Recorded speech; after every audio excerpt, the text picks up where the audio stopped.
have ever dreamed of flying? If you've ever had a dream about flying, go ahead and raise your hand. If you ever wanted to fly, if you ever hoped one day you could fly, if you ever tried to put together wings out of newspaper and paper mache, go ahead and raise your hand. Of course, everyone wants to fly. How cool would that be? How many of you here are actually licensed pilots, have wings, or are by chance Superman? Put your hands down. Believe it or not, there are ways to fly without being a licensed pilot. The machine is a little different, but I guarantee the practice is a lot more fun. The machine is a dirt bike. The practice is called motocross. Motocross is a sport that's been practiced since the 1960s and has popularity all over the world. There are governing bodies for official motocross races throughout Australia, Canada, France, Ireland, South Africa, Sweden, the United Kingdom, New Zealand, and, most of all, the United States. There are tournaments for motocross all throughout the globe. I myself have ridden dirt bikes since I was 9 years old. I've been racing competitively since I was 13. That was about 7 years ago. I'm a two-time California state champion and a one-time West Coast champion, to include the states of Oregon, Washington, and California. As a requirement for many major motocross tournaments, I'm a card-carrying member of the American Motorcyclists Association. Why am I telling you this? Because, well, why would you believe me if I wasn't? Motocross is a sport that, since its induction, way back in the 1920s when it was known as shambles throughout Britain, it has grown to be something much bigger than I think anybody could have imagined it to be. Motocross today is the most watched, most televised, motorized sport in the United States, other than NASCAR, which, as we all know, for whatever reason, has a very wide fan base. Like I said, motocross holds its origins in Britain, where it was known as an outdoor sport called shambles. The first known shamble took place in Cheney in 1924. After World War II, motocross really started to blossom in popularity.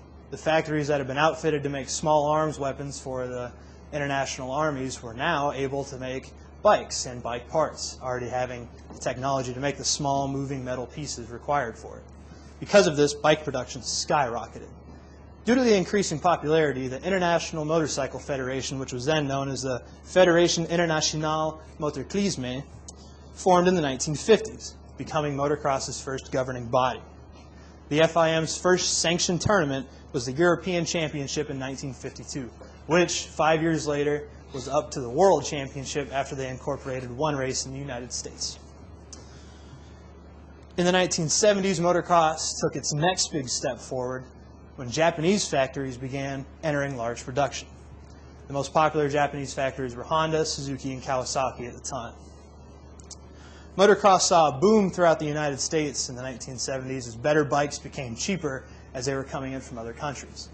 Better riders began emerging in the U.S., whereas formerly they were only from France and other European countries like Britain. Bob Hurricane Hanna was the first major motocross superstar in the United States. Most of his success was throughout the 1970s, but he did also win a couple championships early on in the 80s. Bob Hanna was the first United States motocross rider to win a world championship. In the late 1970s, two-stroke motors found their way into motocross technology. This was the first real step forward in the technological evolution of motocross. The two-stroke motors made bikes cheaper, made bikes quicker, and made them more available to riders on a wide base, as four-stroke motors are more expensive.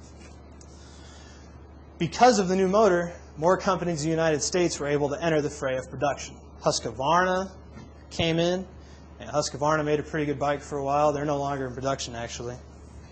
However, today, environmental complaints really put a restriction on the two-stroke technology, and now the only bikes you're allowed to professionally race with, and even the only bikes available for sale by the major corporations these days, are four-stroke powered.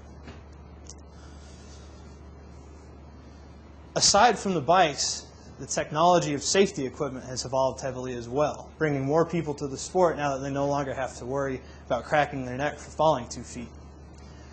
Inventions such as toughened motocross boots made out of plastic and Kevlar synthetics, jerseys and pants using the same materials, helmets that meet requirements from safety organizations all over the world, and most recently the Liot brace, which is a lightweight, flexible neck protector, have brought in new riders that used to be scared to ride.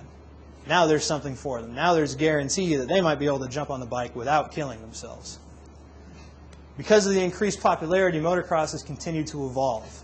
The X Games, the big extreme sports festival put on by ESPN every year, its largest feature now is the freestyle motocross event. Freestyle motocross in itself was a big step forward for the sport. It took away from racing and instead embraced crazy acrobatic tricks as riders would fly through the air and see who could land the biggest jump. Freestyle was invented mostly by two men, one named Mike Metzger, the other Brian Deegan, both hailing from Southern California, actually right near my hometown. Freestyle, however, was seen more as a circus sideshow until about the year 2000 when the backflip became the next big thing. First landed by Carey Hart, the backflip was seen as the white elk of freestyle motocross. It was rare and very dangerous to go after. However, in 2002, Mike Metzger, the very rider who invented the sport, landed 2 backflips in a row, proving that it's really like any other trick. As motocross continues to grow, I feel the world will embrace it in a bigger light. Hopefully someday it will surpass NASCAR in that most popular watch sport in the United States.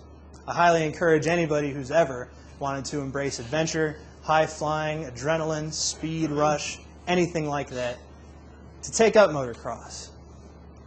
There's never going to be anything else like it in your life. Thank you. Question? He said that, I couldn't remember what he said, but he said that it's the most televised sport?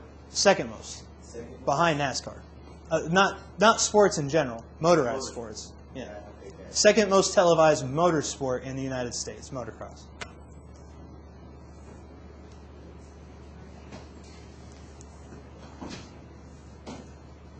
Sweet. All right, cool.